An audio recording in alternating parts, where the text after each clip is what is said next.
each oil field is quite a bit different than another one.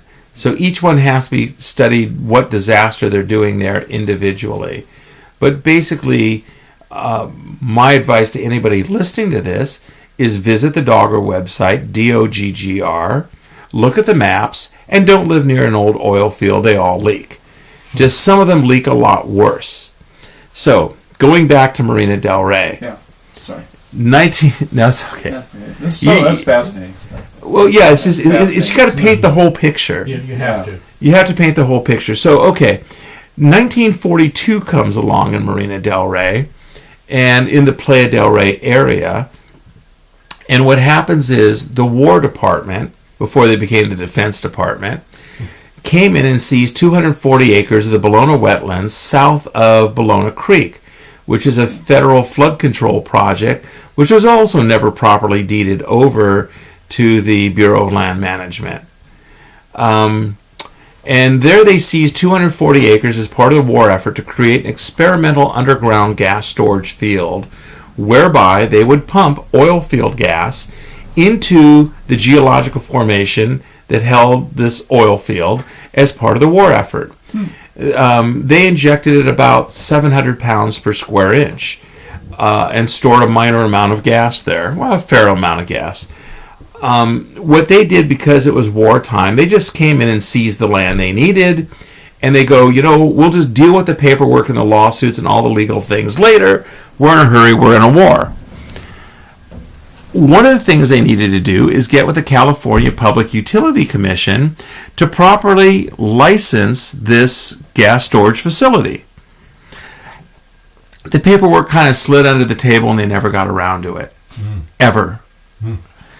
So then what happened was in 1955, the War Department was done with this unregistered, unlicensed, unmonitored, unregulated gas storage facility, and they turned it over to Southern California Gas.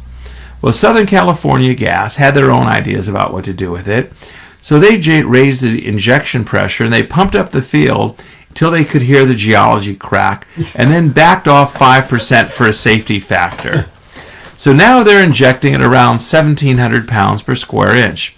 Well, it doesn't stay in the 240 acres.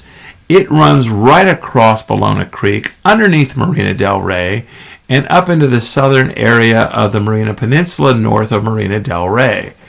Now they've increased the gas storage field several-fold. They've increased the pressure, and they're storing in the neighborhood of 6 or 8 billion cubic feet of gas under high pressure, enough to fill the Dodger Stadium 250 times. The field is completely unmonitored, completely unregulated, and leaking like crazy. So all those homes in the Marina Peninsula, the Playa Vista area, Marina del Rey are in danger. What's important here is also to understand a little about the geology and the aquifer systems. You have, as I spoke earlier, the Los Angeles riverbed, which is now a gravel zone 30 feet underground. Well, there's a Silverado aquifer and another aquifer under that are deeper, and all these aquifers communicate together. So when the gas comes up the outside of a wellbore, which it does, and this field is a sour gas field, which means it has hydrogen sulfide. Hydrogen sulfide tears up steel, tears up concrete, dissolves it, and causes brain damage, permanent brain damage. So because it's a sour gas field, the well integrities are always under question. And with the fluctuating up and down of the pressure on radar, we can actually see the surface of the ground going up and down 6 inches. Wow. Also, they're continuing to pump 2,500 barrels of water out, ancient seawater, and water that leaks down into the field is pumped out every day and is shipped via pipeline to Chevron because it's got a couple percent oil in it. They do the separation and release the water into the ocean. So to think that you could put a 5-inch pipe through the ground 50, 60 years ago with some concrete seals, pump 2,500 barrels of water out a day, causing subsidence where the ground sinks, and continue to lift the soil up and down 6 inches as you have about 500 psi working pressure in the field. So as you raise and lower the pressure, the land is pumping up and down 6 inches. We see it on the satellite radar. Wow. To think that those wells, the well integrity is going to remain is just a non-starter. The wells are going to leak. Now, once they leak vertically and get into these aquifers, an aquifer is little more than permeable rock, permeable sand that has water running through it. So when the gas stream hits this aquifer, it can just run out laterally for miles. So you could be living a mile away from an oil well, but if you're on top of once you understand the hydrogeology, if you're on top of one of these aquifers or you're in some sort of permeable geology, the gas can run and come up underneath your house. It can come up through your foundations. It can come up anywhere. There was a case in... It's almost like radon in a way. Yes. There was a case in... I forgot the name of the town in the Midwest where they were storing gas in a salt dome, a geological formation where gas generally gets stored, natural gas, oil field gas. It ran 6 miles into a town and started blowing up the buildings. God. Ran for 6 miles before it came up. Wow. And started blowing up towns. In there was another town east of here. I think I don't know, Monrovia or one of those towns. Yeah. I forgot where it was. Where there's a big oil field. Where at one point they had to abandon City Hall. It had so much gas in it, and there's a big problem there because when they're using especially when they're using secondary recovery techniques and pressurizing the field, it tends to squirt out all the old leaking wells. So that's how come this is just so important to not sleep in the middle of a leaking oil field. It's like, would you set up housekeeping in your gas tank? No. No. Okay, so now we have a leaking oil field in the 1950s. We now see small gas bubbles coming up in Ballona Creek and in the Pacific Ocean. We see bubbles coming up all over the marina on a calm day like someone opened a champagne bottle. And as time goes by and the gas with the hydrogen sulfide continues to leak out of the field, these gases continue to degrade the steel and the concrete that are used to seal them. So the leaks are going to get worse. There's a leak we spotted 700 feet west of Lincoln Boulevard and about 100 feet south of Jefferson Boulevard in the freshwater aquifer of the Restoration Project. It's an urban runoff basin. Playa Vista created an urban runoff basin and said they were doing a marsh restoration project. They destroyed a saltwater marsh to create an urban runoff basin and called it a freshwater marsh restoration. In that area, 700 feet to the west of Lincoln and 100 feet or so to the south of Jefferson is a University City Syndicate No. 1 well that is leaking. And on the surface, you can see a ring about 8 feet in diameter and a rolling bubble with bubbles the size of your fist. This leak, to our best knowledge a few years ago, represented a leak in the neighborhood of 5 million cubic feet of gas a day. Wow, that's a lot. And we've called every state and federal agency we can think of, and nobody wants to do anything about it. This land has been deeded over to the State Lands Commission, and they bought it as wildlife preserve and then ruined it and turned it into a urban runoff basin for Playa Vista. So this is just another example. If you go down into Marina del Rey by the South Coast Corinthian Windjammers Yacht Club, by their hoist area for 5 or 6 slips, you can see bubbles coming out of the water. Large bubbles that represent, which we've, of course, typed and we know is coming out of the oil field. One of the ways it's very interesting to recognize a gas is coming out of this oil field is that native-wise, the field had almost no helium. There's large helium coming out of Texas, out of the gas stream that they were sending us. What happens is that Southern California Gas, which is now owned by Sempra Energies, will buy gas on the spot market. And they'll buy some natural gas on the spot market, bring it in through a pipeline. It goes into a building on Gulana near Manchester, where it goes through a 1,700 horsepower compressor stations run on natural gas, of course, where they pump the gas up and then inject it into the formation. And we have evidence to show that they have slant drilled out of that facility. One well in particular comes to mind, Fast 1, where the gas had leaked out of the area they were supposed to be in all the way up to the southern end of the Marina Peninsula, more than a mile away. So what did they do? They come out of their facility, they slant drill the Fast 1 well underneath the Marina Peninsula, because you're a mile down, you do directional drilling, you go over there to pick up their gas that migrated out of the area they're supposed to be in so they can get it back. At one point, we were finally able to get the Public Utility Commission in the state of California, one of the commissioners, to recognize the field was leaking and they should no longer pump things in and they got to figure out what's going on. She was removed from office. The Public Utility Commission has been called by former commissioners nothing more than the lapdog of the industry. They will not protect us. The Division of Oil and Gas and Geothermal Resources has never seen a well that leaks. It's just, we're all just cannon fodder. We're just animals underneath the wheels of a train going by. They simply don't care. And this is frightening because it includes wealthy people living in Beverly Hills and their children. Mm-hmm. It includes a hospital that's right next to the Beverly Hills High School. It basically includes everybody. The people in Baldwin Hills now are raising a real stink over this old Stocker oil field. I forget who it's run by, because they want to come in and do fracking, and that field's leaking. Mm-hmm. The black people in Baldwin Hills got organized, hired attorneys, and went after these people, and are continuing to be active and go after these people, and in my book are a far more responsible community than the wealthy people living in Beverly Hills who don't have their act together. So much for being racist.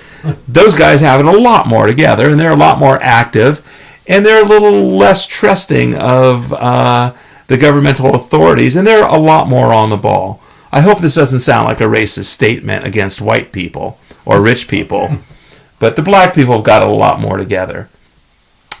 So anyway, back to... I have to kind of keep filling in this stuff to around the edges. Yeah, very good. So, okay, back to Marina del Rey. So now it's 1961, and they've built Marina del Rey, and there's an earthen dam running across the entrance of Marina del Rey, and all of the dignitaries are on the far end by one of the jetty walls, one of the sea walls there. So they decided to let the water in. This is hilarious. The Army Corps dynamites the earthen levee. The problem is there's 30 feet of water on the other side of it. Ooh. So it takes very little time for that little hole they dynamited to become a rather large hole. And what they basically had was a tidal wave running across the open marina that was empty. Oh. And it looked like this seawall that was on the other side just wasn't going to work out so well. So they all decided to get out of the stands and run for their lives. The water raced across the harbor, slopped over the seawall, and ran all the way up to Lincoln Boulevard and flooded out a number of homes. Oh. I wonder if this made the papers. I'm sure it might have made the papers back in 1961, maybe, when they opened the marina. Mm-hmm. So now they've opened up the marina for business. It's not the marina that they were supposed to build. They never deeded over the land like they were supposed to. And they say, woe is us, we're not making enough money to pay off the bond issue. We had this tidal surge, a bunch of boats got destroyed. We're not making enough money, woe is us. Time to start leasing out the land on 40-year ground leases to private developers to build hotels, to build apartment buildings, office buildings, shopping centers.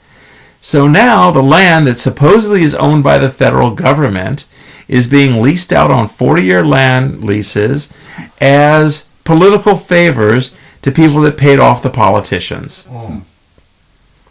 And they build a city on our public open space that is public trust tidelands.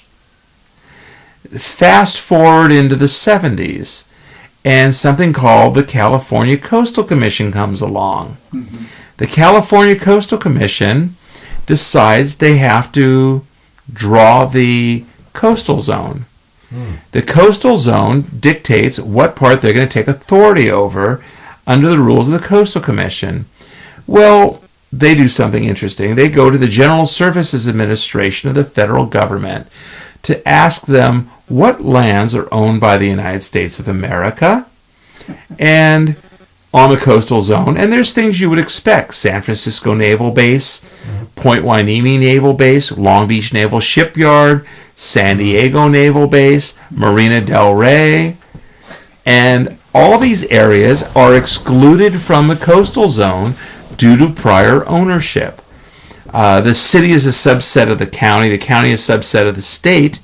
The state and the federal government are separate. States and federal rights are different. So either you're going to have authority placed with the federal government over the land or the state and one of as many subsets, a city or some municipality. But you really can't have both. So we dig up this old document that shows that Marina del Rey is excluded from the coastal zone due to prior ownership. Well, from our research, we weren't sure who owned Marina del Rey. The county said they owned it, but what's the Army Corps doing in there, dredging and doing all these different things and trying to regulate what's going on with boat slips? Where does one authority start and the other one stop? We were confused. Well, later in the 1980s, the county went to the Coastal Commission and said, could you please redraw the coastal zone and include Marina del Rey in the coastal zone and give us regulatory control and give us a local coastal plan so we can do whatever we feel like. And the state, who is responsible to the federal government to institute coastal management and protect the coastal zone and protect these lands, said, no documentation, no problem. They changed the coastal zone and took regulatory control over land they knew belonged to the federal government to help the county defraud the federal government and create $20-30 billion in fraud on this federal project. Jeez. Amazing.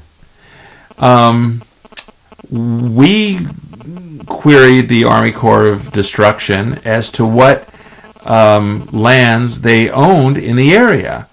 They sent us a 4th, 5th generation copy that was illegible.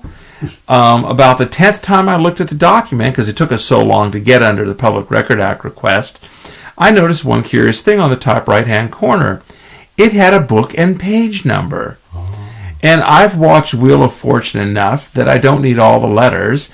And without even Vanna White's help, I could make out enough letters to realize that this came from the LA County Recorder's Office. So armed with that knowledge and the book and page number, because they're always printed in large letters and numbers, I raced down as quick as I could to the Army Corps of to the County Recorder's Office where the land titles are recorded to pull up the original easement where the county signed it over in 1958 on microfiche, and on a clean copy, that's where I knew about Public Law 7080, the 83rd Congress, Second Session, House Document 389, and the Rivers and Harbors Act. Because in that easement, it referenced all those documents. We found Public Law 780, the 83rd Congress, Second Session, we found at the Los Angeles Law Library in downtown. House Document 389, we had to go to a repository for the Library of Congress. So happens that the downtown Maine Public Library is a repository for the Library of Congress, and we were able to find it there on microfiche. The Rivers and Harbors Act of 1945, which was the legal document, the authority Congress had to do this, could also be found in the Los Angeles Law Library. With these 4 documents together, you could see what the intent of Congress was and President Eisenhower when he authorized the construction of Marina del Rey. Interesting. Curious things happen in Marina del Rey. We've caught the Board of Supervisors signing major lease amendments with dead people. Some people come in thinking it's a fair and open bidding process and they're going to get one of these parcels and spend a lot of money putting up a proposal together, hiring professionals, and we'll sit there in the meetings and laugh at them when they don't win their bids, like they thought this was an honest process. This is Marina del Rey. Now, the reason Marina del Rey is important to me is I was standing in Marina del Rey back in 2001, and they were building one of these illegal buildings in Marina del Rey, and Marina del Rey is a berthing marina for boaters. It's a boating marina. And what they were doing there was there was an open parking lot. What a waste of open space. There were cars parking there for the boaters. So they got the county to lease them the parking lot, and they told the county, well, we're going to put up a building, but we'll provide parking for the boaters. When the building was built, the parking wasn't there. So where are they going to put the boaters? They don't care. So what they do is they tear out the small boat slips, put in big boat slips, then you don't need as much parking. Right. Problem solved. But anyway, when they were building this facility, this apartment building, what happened to me was I was standing maybe 50, 70 feet away, and they had this large 1-foot diameter drill bit about 50 feet long. And they would drill down into the silty sand and the mud till they hit the gravel zone, which is the old LA riverbed. They would pull the drill bit out and then pound in what looked like a big concrete telephone pole, otherwise known as a pile, to be able to place the building on, because they need something to bear the load of the building. They tie the tops together with a concrete slab. When they pulled the drill bit out of the ground, a large cloud of gas came out of the gravel zone that I was hit by, even though I was quite a distance away, and the wind was blowing sideways. Ever since then, I've been sick from hydrogen sulfide, created brain damage, and spent many years trying to recover my health, and frightened that I would have bone cancer. And I resulted in some brain damage on myself, and I spent many years just flat leveled from that one chemical exposure. Wow. And that's when I became involved in the fight to save Playa Vista from development, knowing that Playa Vista would be built on top of a toxic site, similar to the one that poisoned me, connected by the same aquifer, connected by the same oil wells, and run by the same cast of characters. By this time, I had met Patricia McPherson, head of Grassroots Coalition, who had been collecting information on Playa Vista and concentrating more on that area and not Marina del Rey. I was concentrating on Marina del Rey because that's where I got sick, and that's where I had spent a large part of my life. I got with her and her scientist, and they had already forced the city to hire ETI, Exploration Technologies Incorporated, out of Texas, which is an group of oil field guys, to come out and start testing the ground for oil field gases and gases in the area, because they had these gas seeps. They thought that Victor Jones and ETI would be sympathetic towards development, being they're out of Texas with oil fields. They came up on a grid, 100, 300 foot, whatever it was, they took gas samples at 4 feet. Wow. On these 4-foot probes, they would put in the ground what was called a geoprobe, which is basically a tube with a probe on it, and then they would suck the gas out of the ground and then take it off and analyze it. In places, there was as much as 90% oil field gas by volume. Wow. On 4-foot probes. They made maps showing the gas levels as high as 90% or more, which is basically just an open gas leak. Right near the surface. 4 feet from the surface. Yeah. They found benzene, toluene, ethane, xylene, all the benzene rings that cause cancer. And they found other gases, and they characterized these gases on a multi-million-dollar study paid for by the developer. And that's when the Playa Vista realized they had to come up with a new methane code. It wasn't methane, it's oil field gas. Methane is not terribly toxic. It's not terribly tough on machinery, but we're finding 500 parts per million hydrogen sulfide, H2S on 4-foot probes.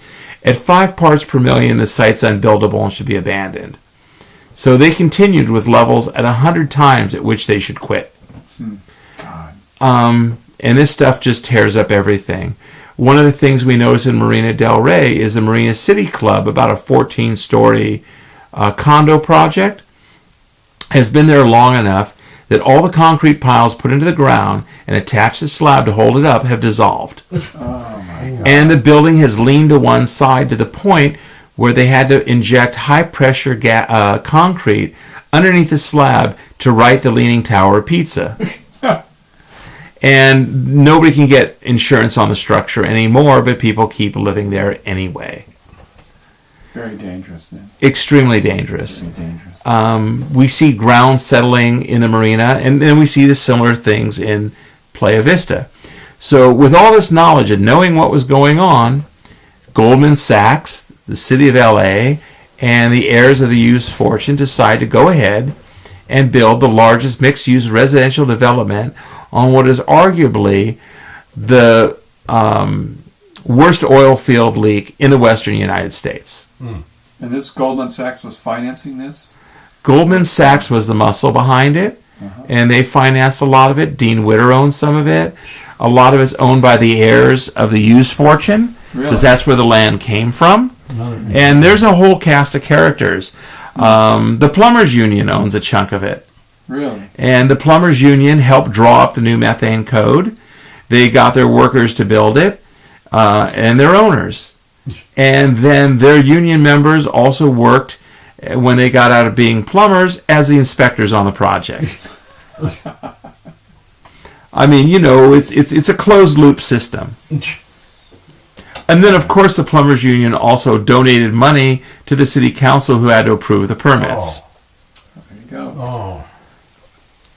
So now we're sitting there in Playa Vista realizing that we have a serious problem, and we're in the EIR process. The city of Los Angeles, with the help of Playa Vista, has put together an environmental impact report, the cornerstone of our CEQA process, which is a law, the California Environmental Quality Act, to act as a informative document to tell the lawmakers, to tell our environmental regulators, the different EPA agencies, Caltrans, everybody, what's going on, so we can all talk about it and have a clear process to know before we start construction if it's worth building there, if there's better alternatives, if maybe the alternative is we shouldn't build there. So now we're deep into the CEQA process. And the way the CEQA process works for Playa Vista and Goldman Sachs is there was a failed EIR somewhere along the line for the master plan for Playa Vista. So they just lifted that number and applied it to the Phase 1 Environmental Impact Report that they made a draft of, and the city then presented that to us and the public as a certified environmental impact report. Basically, it never went up on review anywhere and never got sent to the state. They just committed massive fraud. At the time, we did not know it was a fraudulent document, so we sued the city and real parties in interest, Playa Vista, and our main point of the suit was, in the EIR, they never addressed the fact that they had to do long-term dewatering. They were going to pump water out of the old LA river, out of the submerged LA riverbed. It's now running down through this aquifer. It's running from farther upstream through this aquifer out into the ocean, and they want to pump water out of that on a regular basis. And they wanted to put together an environmental code. Now, building and safety has the authority. We need a steel beam so big to go over a garage. Building and safety deals with things like that. Their engineers and other civil engineers deal with the structures of buildings. When it comes to an environmental code, where Playa Vista decided to put in a new methane mitigation system just for Playa Vista, that has to go through CEQA, and that has to be regulated by EPA and state agencies. And what's CEQA? That's California Environmental Quality Act, a body of law that helps us protect our environment. So when you want to make a new environmental code, then it has to go up for state regulation. Well, they never really did that either. So in the past, the way methane codes had worked, for methane, not oil field gas, you had to keep the water table 20 feet below the gas intake pipes. Because as you know, dirt contains mostly dirt. And when you pour water on it, it doesn't take very long for the water table to rise very quickly. I mean, an inch of rain may raise your water table 2 feet. So it's important to keep the gas intake pipes 20 feet away from the water intake pipes so they're not clogged up with silt and water and anything the water brings along with it. In all the wisdom at Playa Vista, what they decided to do was use subterranean garages and put them 8 to 10 feet into the Bologna aquifer underwater, and by placing these footings underwater, maybe they were only 4 feet, 5 feet under. I think the biggest one is 4 or 5 feet underwater. But you've got silty sand and 100% liquefaction, completely waterlogged. What they did was they would put a concrete floor down. Underneath the floor was a methane barrier, not rated to handle hydrogen sulfide or benzene. Below that was a 1 foot gravel zone, and in that 1 foot gravel zone were 2 4-inch pipes. One at the top to get the gas out, and one at the bottom to get the water out. So the water intake pipe was a maximum 4 inches away from the gas intake pipe. Now, any amount of water falling on the system could raise the water table quickly and completely inundate the system. The other little problem with their methane system was that the aquifer communicates with the Bologna Creek, which communicates with the Pacific Ocean. So as the tide goes up and down 3 feet, 7 feet in a day, there's hydraulic pumping that breaks the methane barrier loose from the buildings. So, and then the other little problem we had, that I had personally when I looked at it, was I noted that the methane inspector, who is not properly licensed or educated to even sign off on a methane system, had come to inspect the sub-slab part, the gravel, the membrane, the pipes. He came to inspect it after they had poured the slab on top. How could he see it? He couldn't. My point exactly. They never got inspected. So these safety systems that could never possibly work, that never went through CEQA and were never approved, were inspected after there was concrete on top of them. And one of the things Victor Jones at ETI had also stated in his report, that the site was undevelopable. You could not develop the site unless you degassed the 50-foot aquifer. So what they wanted to do was put in these vent wells into the aquifer down 50 feet.